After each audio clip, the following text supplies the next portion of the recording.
اللہ کے محبوب علیہ الصلوۃ والسلام جب دنیا میں آئے، جانتے ہو حضور نے دنیا میں آ کے جو پیغام دیا امت کو، پہلا پیغام وہ یہ تھا کہ میرے نبی نے آ کے سر سجدے میں رکھا، دنیا میں آ کے پہلا سجدہ کیا، اور امت کو تعلیم دی کہ اللہ کے قرب کا بہترین ذریعہ کیا ہے؟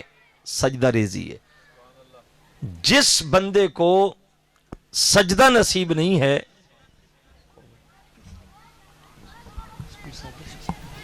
کر لے استقبال۔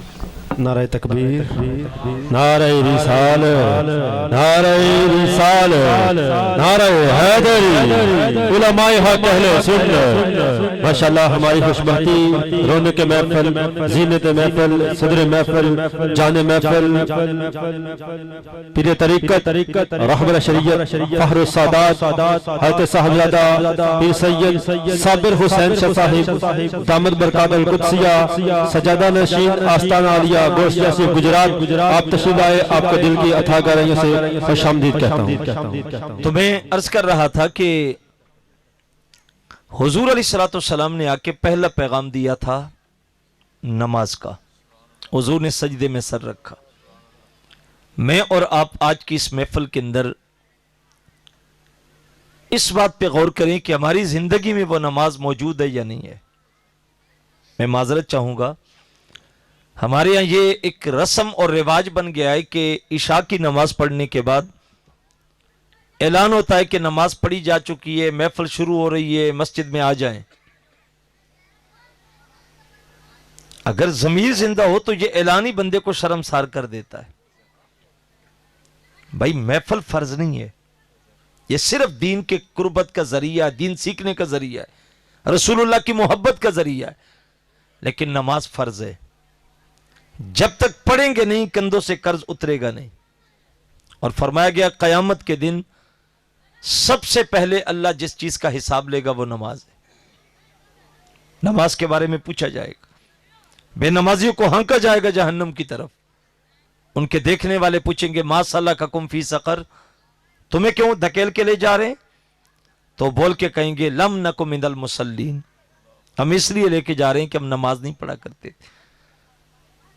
دیکھیں ہم آتے ہیں اور محفلوں میں بیٹھ کے ہمارا ذوق ہوتا ہے، نقیب ہو گیا، نعت خوان ہو گیا، خطیب ہو گیا، وہ ہمیں کہتے ہیں جنت میں جانا ہے تو ہاتھ کھڑے کریں، پورا مجمع ہاتھ کھڑے کر لیتا، بڑے بڑے سنجیدہ متین لوگ دیکھیں ہاتھ کھڑے کر لیتے ہیں۔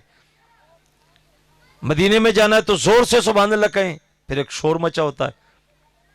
کیا آپ کا شعور اس بات کی اجازت دیتا ہے کہ جو بندہ عشاء پڑھ کے نہیں آیا، چوک میں بیٹھا، پھٹے پہ بیٹھا، گلی میں کھڑا تھا کہ نماز ہو جائے تو مسجد میں جاؤں گا، اور اسے کہیں کہ تو ہاتھ کھڑے کرے گا تو جنت میں پہنچ جائے گا؟ کیسے پہنچے گا؟ اسے کہا جائے کہ تو زور سے سبحان اللہ کہے گا تو مدینے میں پہنچ جائے گا، کیسے پہنچے گا؟ کاش ہم عمل کی دنیا میں قدم رکھ کے اپنے آپ کو دیکھیں ہم کہاں کھڑے ہیں۔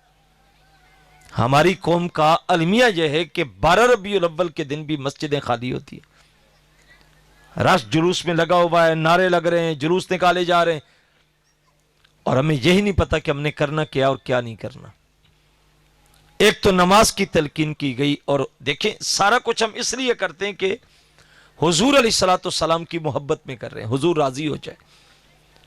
پھر جا کے حضور سے نہ پوچھیں یا رسول اللہ آپ کس طرح راضی ہوتے ہیں؟ تو میرے نبی فرمایا جب تم سر سجدے میں رکھتے ہو تو میری آنکھیں ٹھنڈی ہوتی ہیں۔ وہ کیسا امتی ہے جو اپنے نبی کی آنکھوں کی ٹھنڈک چھین رہا ہے؟ کل مرنا ہے، قبر میں اترنا ہے۔ کوشش کریں کہ زندگی میں 5 گانہ نماز کو پابندی کے ساتھ داخل کریں۔ دوسری بات یہ ہے کہ جب حضرت حلیمہ سعدیہ رضی اللہ تعالی عنہا تشریف لائیں تو حضور علیہ الصلوۃ والسلام کو اٹھایا، وہ ایک لمبی داستان ہے۔ فرماتی ہیں جب میں لے کے گئی تو ایک پہلو پہ رکھا تو حضور نے دودھ پیا، جب دوسرے پہلو پہ رکھا تو حضور نے رخ موڑ لیا، دودھ نہیں پیا۔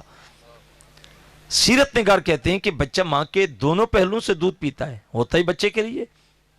حضور نے ایک طرف سے پیا، دوسرے پہلو سے کیوں نہیں پیا؟ فرمایا اس لیے کہ حلیمہ سعدیہ کی گود میں ایک بچہ پہلے سے دودھ پی رہا تھا، حضور نے کہا ایک پہلو میرا ہے، دوسرا پہلو میرے بھائی کا ہے، اپنے حصے کا دودھ پیوں گا، اپنے بھائی کے حق پہ ڈاکہ، یہ پیغام تھا، اس کا حق نہیں لوں گا، اپنا حق لوں گا، یہ پنگوڑے سے امت کو پیغام دیا گیا تھا۔ ہم تو بھائی دیوار بھی نہیں بنائیں تو کوشش کرتے ہیں کہ 2 انچ اینٹ کو باہر نکال لیں۔ کتنے لوگ ہیں اس وقت معاشرے میں جنہوں نے آج تک اپنی جائیداد سے بیٹیوں کو وراثت سے حق نہیں دیا؟ شاید کہ 80-90% لوگ معاشرے میں وہ ہوں جنہوں نے جائیداد بیٹوں میں تقسیم کر دی، بیٹیاں فارغ ہو گئیں، شریعت نے ان کا حق نہیں رکھا، ہم ان کو نہیں دیتے۔ پہلی صف میں نماز پڑھنے والے نمازی بھی بیٹیوں کو محروم رکھتے ہیں، 1000 دانے کی تسبیح رولنے والا بھی بیٹیوں کو جائیداد سے فارغ کر دیتا ہے، 6 ماہ کے بعد عمرے پہ جانے والا بھی بیٹیوں کا حق کھانے کے بعد عمرہ کرنے چلا جاتا ہے۔ کیسے شریعت قبول کرے گی؟ کتنے بھائی ہیں جنہوں نے آپس میں جائیدادیں بانٹ لیں اور بہنوں کو فارغ کر دیا؟ کبھی غریب بہن آ کے کہے کہ میرا گھر نہیں چل رہا، میرا حصہ دے دو، اس کو کہتے ہیں لے لے، پر آج کے بعد تیرا میرا مرنا جینا ختم ہے، جب تک دو گے نہیں قیامت کے دن خلاصی نہیں ہوگی۔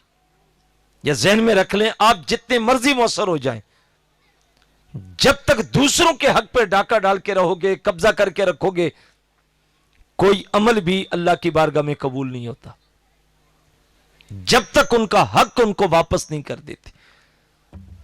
میرے اور آپ کے آقا مولا صلی اللہ علیہ وسلم نے تو یہ تعلیم دی تھی، نعرہ تکبیر، نعرہ رسالت، نعرہ خلافت، نعرہ حیدری، جشن عید میلاد النبی، اس وقت شان مصطفیٰ۔ یہ بات ذہن میں رکھ لیں کہ ان محافل کے مقاصد ہوتے ہیں، یہ رسم نہیں کتنا پیسہ لگایا، پنڈال لگایا، علماء تشریف لائے، پیرانے عظام آئے، نعت خان آئے، اور آپ نے سنا اور سن کو رات 12 بجے آپ گھر کو چلے گئے، بات ختم ہو گئی۔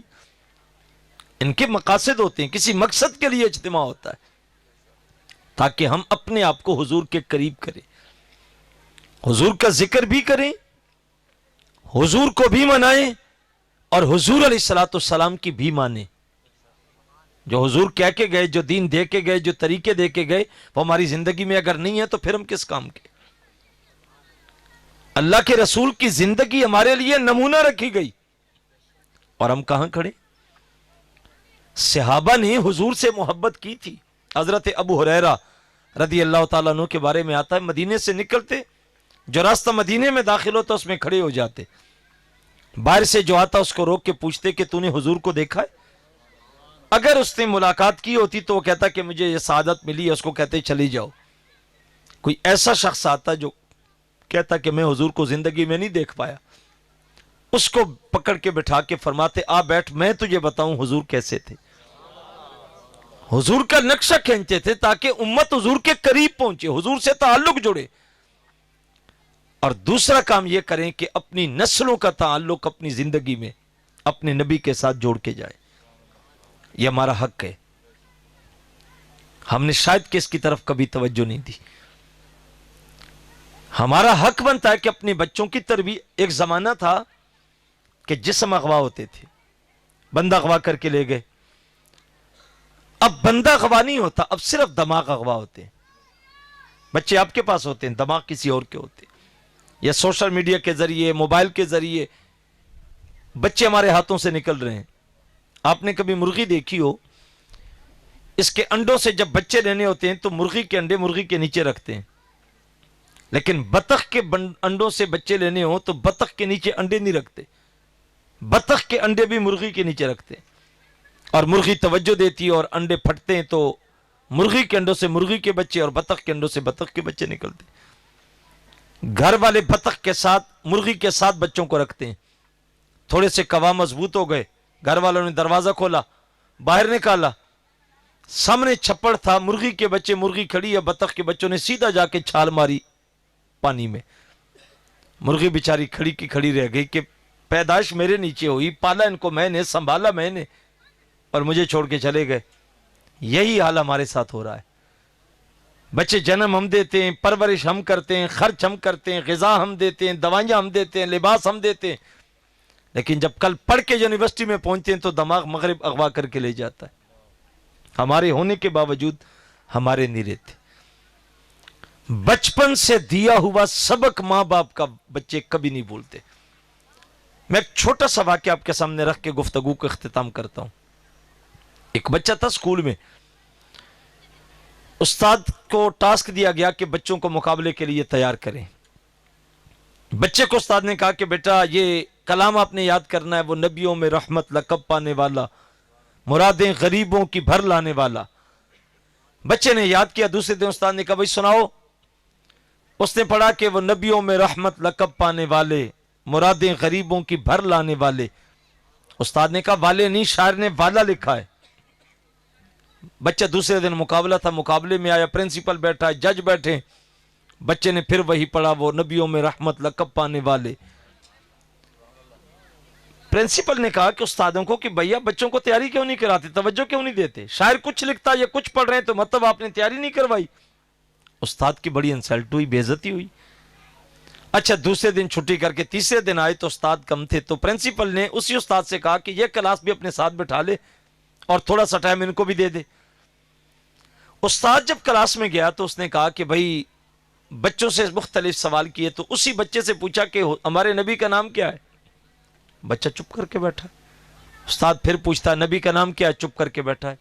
استاد نے سوٹی منگوائی. اسے لگا کہ شاید یہ میرے ساتھ کوئی ضد کر رہا ہے کہ کل میں نے کلام اور بتایا، اس نے اور طرح پڑھا، پھر میری بے عزتی ہوئی، آج میں پوچھنا چاہ رہا ہوں بتا نہیں رہا. اس نے اچھا خاصا مارا.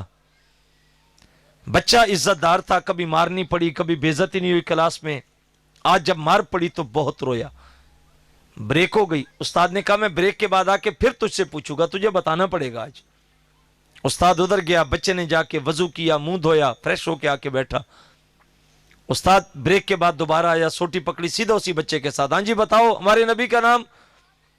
اس نے ہاتھ باندھ کے کہا حضرت محمد صلی اللہ علیہ وسلم.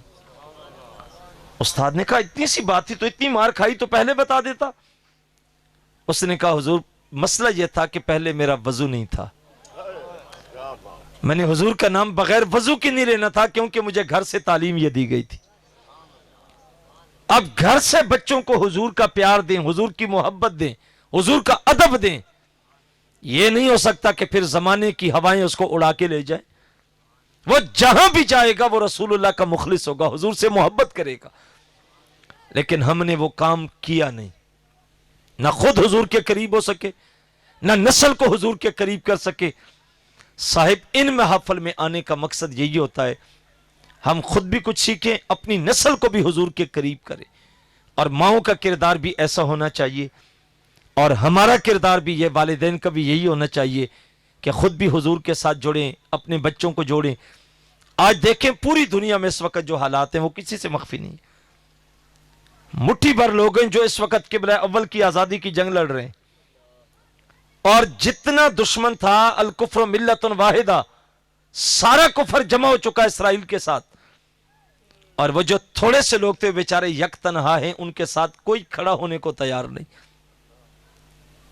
ہم آج بے توقیر کیوں ہیں؟ ہماری عزت کیوں نہیں، قیمت کیوں نہیں، قدر کیوں نہیں؟